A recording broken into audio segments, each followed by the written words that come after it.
Hi മക്കളെ, നിങ്ങൾ happy അല്ലേ? ഞങ്ങൾ വളരെ വളരെ വളരെ ഹാപ്പിയാണ്.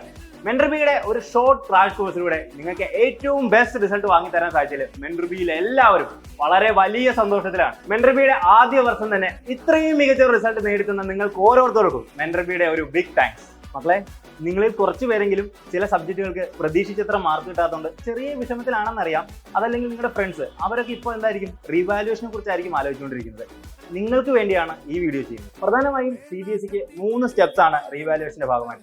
അതിൽ ആദ്യത്തെ സ്റ്റെപ്പാണ് വെരിഫിക്കേഷൻ ഓഫ് മാർക്ക്. നമ്മുടെ മാർക്ക് ടോട്ടലി ആഡ് ചെയ്യുന്നതിൽ എന്തെങ്കിലും തെറ്റ് പറ്റിയിട്ടുണ്ടെങ്കിൽ അത് കറക്റ്റ് ചെയ്യാനുള്ള സ്റ്റെപ്പാണ് വെരിഫിക്കേഷൻ ഓഫ് മാർക്ക്.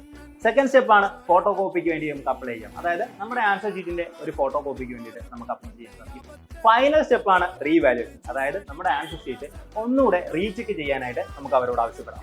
ഈ 3 സ്റ്റെപ്പും ഇതേ ഓർഡറിൽ തന്നെ നമ്മൾ ഫോളോ ചെയ്യണം. അതായത് വെരിഫിക്കേഷൻ വേണ്ടി അപ്ലൈ ചെയ്യുന്നവർക്ക് മാത്രമേ ഫോട്ടോ കോപ്പിക്ക് അപ്ലൈ ചെയ്യാൻ സാധിക്കുള്ളൂ. ഫോട്ടോ കോപ്പിക്ക് അപ്ലൈ ചെയ്യുന്നവർക്ക് മാത്രമേ റീവാലുവേഷനും അപ്ലൈ ചെയ്യാൻ സാധിക്കുള്ളൂ. അത് മാത്രമല്ല, ഓൺലൈൻ ആപ്ലിക്കേഷൻസ് മാത്രമേ CBSE അക്സെപ്റ്റ് ചെയ്യുള്ളൂ. വേറെ ഒരു മെത്തേഡിൽ കൂടെ കിട്ടുന്ന ആപ്ലിക്കേഷൻസും CBSE അക്സെപ്റ്റ് ചെയ്യില്ല.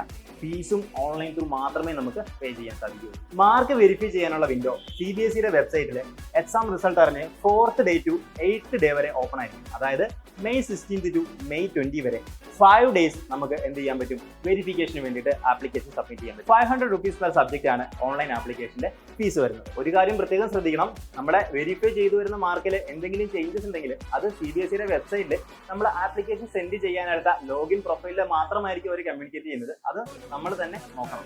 അങ്ങനെ വെരിഫൈ ചെയ്ത് കിട്ടുന്ന മാർക്കിൽ നിങ്ങൾ സാറ്റിസ്ഫൈഡ് അല്ല, നിങ്ങൾ എക്സ്പെക്ട് ചെയ്ത സ്കോർ അപ്പോഴും നിങ്ങൾക്ക് കിട്ടിയിട്ടില്ലെങ്കിൽ സെക്കൻഡ് സ്റ്റെപ്പായ നിങ്ങളുടെ ആൻസർ ഷീറ്റിന്റെ ഫോട്ടോ കോപ്പിയായി നിങ്ങൾക്ക് അപ്ലൈ ചെയ്യാം. CBSE വെബ്സൈറ്റിൽ എക്സാം റിസൾട്ട് അറിഞ്ഞ് 19th day to 20th day just 2 days, അതായത് May 31st and June 1st ഈ 2 ദിവസം നിങ്ങൾക്ക് ഓൺലൈൻ ആപ്ലിക്കേഷൻ സബ്മിറ്റ് ചെയ്യാൻ പറ്റും. 10th CBSE സ്റ്റുഡൻസിന് 500 rupees പെർ സബ്ജക്റ്റും 12th CBSE സ്റ്റുഡൻസിന് 700 rupees പെർ സബ്ജക്റ്റുമാണ് നിങ്ങളുടെ ആൻസർ ഷീറ്റിന്റെ ഫോട്ടോ കോപ്പി റിസീവ് ചെയ്യുന്നതിനായുള്ള ഫീസ്. അങ്ങനെ കിട്ടുന്ന നിങ്ങളുടെ ആൻസർ ഷീറ്റിന്റെ സോഫ്റ്റ് കോപ്പി നിങ്ങൾ CBSE വെബ്സൈറ്റിൽ റിലീസ് ചെയ്തിട്ടുള്ള മാർക്കിംഗ് സ്കീമുമായിട്ട് കമ്പയർ ചെയ്ത് നോക്കാം.